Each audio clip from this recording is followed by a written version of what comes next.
Om Swastiastu. Hari ini Bali sedang tidak baik-baik saja. Jadi hari ini kita semua di Bali sedang diuji dengan bencana banjir yang melanda di berbagai daerah seperti Denpasar, Jembrane, Gianyar, Tabanan hingga Kelungkung. Banyak sekali saudara kita yang terdampak, ada yang kehilangan rumah, bahkan ada yang kehilangan nyawa. Salah satunya warga kami Desa Serangan telah berpulang karena diseret arus pada saat berjualan di Pasar Badung. Dan ada satu warga juga, warga kami yang masih dievakuasi saat ini. Mudah-mudahan cepat ketemu dalam kondisi baik. Amore ngacintia untuk korban yang meninggal di hari ini. Dan dalam situasi ini mari kita tetap tegar dan saling menjaga kepada masyarakat, warga dan teman saya sendiri. Tetaplah waspada, jangan paksakan diri melewati jalan atau sungai yang terdapat banjir.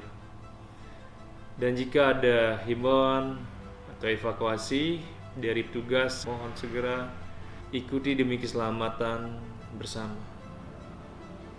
Bagi kita yang masih aman, mari bahu-membahu membantu, memberikan bantuan sekecil apapun yang kalian bisa, karena solidaritas itu adalah kekuatan orang Bali. Dan saya mengajak kalian untuk merefleksi sedikit. Bencana ini juga menjadi pengingat bahwa alam harus kita rawat, dari sampah plastik, saluran air yang tersumbat, dan hutan mangrove yang berkurang. Semua itu memperparah keadaan, memperparah banjir.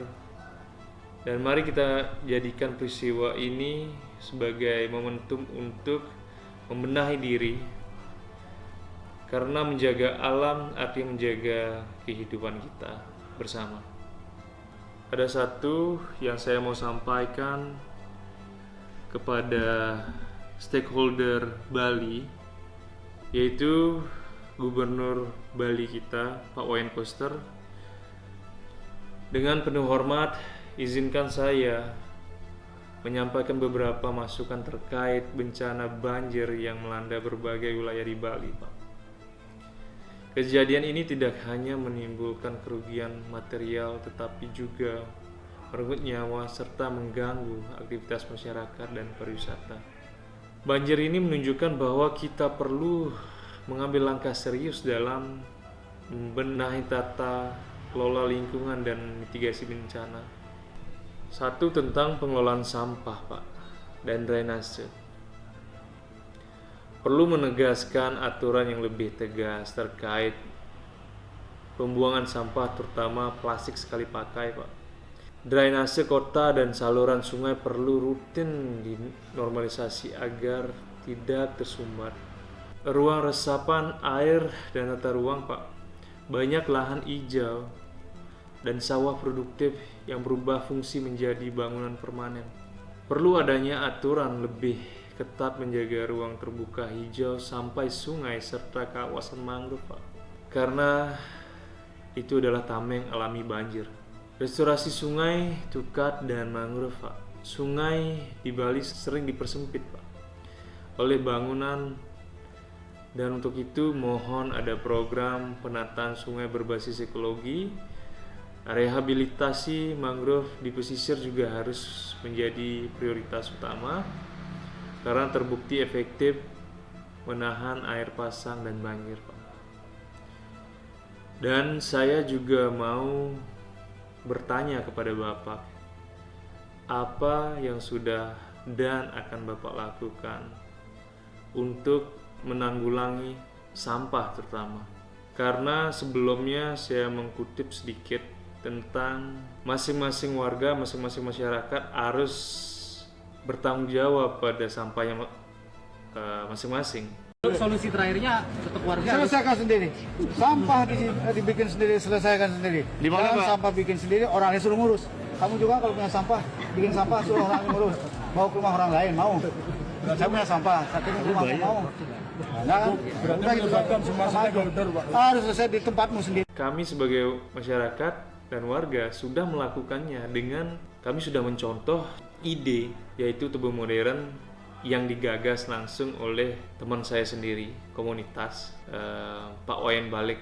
Jadi dari tubuh modern ini kita sudah realisasikan dan saya sendiri di rumah sudah membuat tubuh modern itu kurang lebih 1,5 tahun ya sejak saya ketemu teman-teman dari komunitas Denpasar. Dan sampah yang Bapak suruh kita kelola sendiri, kita sudah kelola sendiri, which is 60% sampah organik setiap harinya kita masukkan ke lubang itu. Nah, jadi tugas pemerintah hanya 40% menanggulangi sampah, yaitu sampah plastik residu.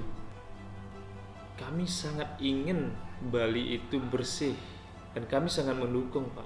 Kalau bisa, Pak, juga mungkin jadi PR ke depannya untuk Bapak dan stakeholder yang lain untuk membagi tanggung jawabnya masing-masing di setiap daerah yang ada di Bali.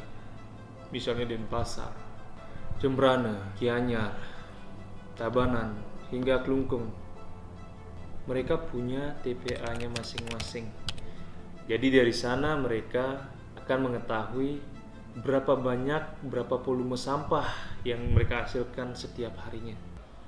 Canangkan dan ajak komunitas-komunitas yang terlibat di lingkungan untuk mencarikan solusi agar mendapatkan solusi yang bagus dan terencana. Itu dari saya Wayan Jeki, founder dari Serangan Bebas Plastik. Dan untuk warga, masyarakat tetap safe dimanapun kalian berada. Hati-hati, saling rangkul, saling jaga satu sama lain. Kita berdoa untuk Bali yang lebih baik dan Bali yang santi. Om Santi, Santi, Santi, Om.